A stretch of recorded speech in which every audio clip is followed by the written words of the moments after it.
बिस्मिल्लाहिर्रहमानिर्रहीम। मेरे दोस्तों, बहनों, भाइयों, सब लोगों को अस्सलामु अलैकुम रहमतुल्लाहि व बरकातुहू। आज की हमारी वीडियो का टॉपिक है, वो आप लोग समझ गए होंगे, टाइटल तो आपने रीड कर लिया होगा। कुरानी सूरतों के अमलियात का मुजरब तरीन मैं वज़ाइफ़ आप लोगों के लिए लेकर आया हूँ।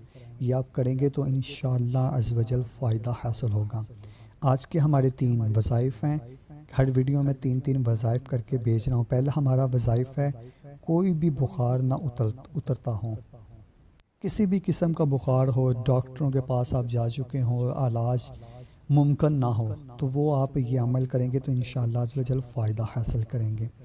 दूसरा हमारा वज़ाइफ़ ये है कि अगर कोई नाजाइज़ केस में फंस गया हो, नाजायज़ केस में फंस गया हो और उसको रिहाई ना मिलती हो, तो वो अमल करेंगे तो इंशाअल्लाह रिहाई पाएंगे। और जो तीसरा हमारा अमल है, वो आप करेंगे तो इंशाअल्लाह अज़्ज़ व जल सारा दिन प्यास का गलबा नहीं होगा।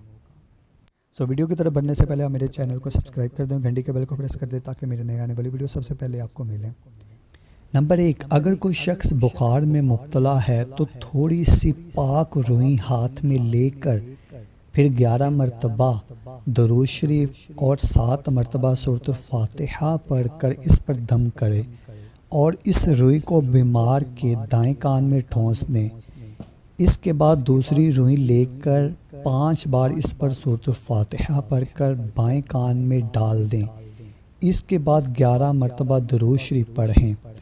दूसरे दिन ऐन इसी वक्त, यानी कि जिस वक्त आपने अमल किया उसी वक्त आपने वो रुई निकाल कर, जो दाएं कान वाली रुई है वो बाएं कान में रख देनी है और जो बाएं कान वाली रुई है वो दाएं कान में रख देनी है, तब्दील कर देनी है। तो इंशाअल्लाह अज़्ज़ व जल बुखार उसी दिन ही रफ़ा हो जाएगा अल्लाह के हुक्म से। नंबर 2, सूरह फातिहा रोज़ाना 111 मरतबा पढ़ कर बेड़ी या हथकड़ी पर दम करने से कैदी रिहाई पाता है।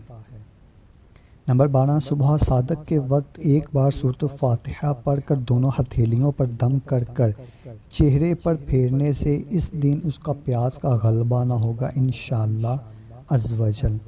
अगर आपको मेरी ये वीडियो अच्छी लगी तो इस वीडियो को लाइक शेयर कमेंट ज़रूर कर दें और मेरे चैनल को सब्सक्राइब कर दें, घंटी के बेल को प्रेस कर दें ताकि मेरी नए आने वाली वीडियो सबसे पहले आपको मिले। मिलते हैं हम नेक्स्ट वीडियो में। दुआ में याद रखिएगा, तब तक के लिए अल्लाह हाफिज़।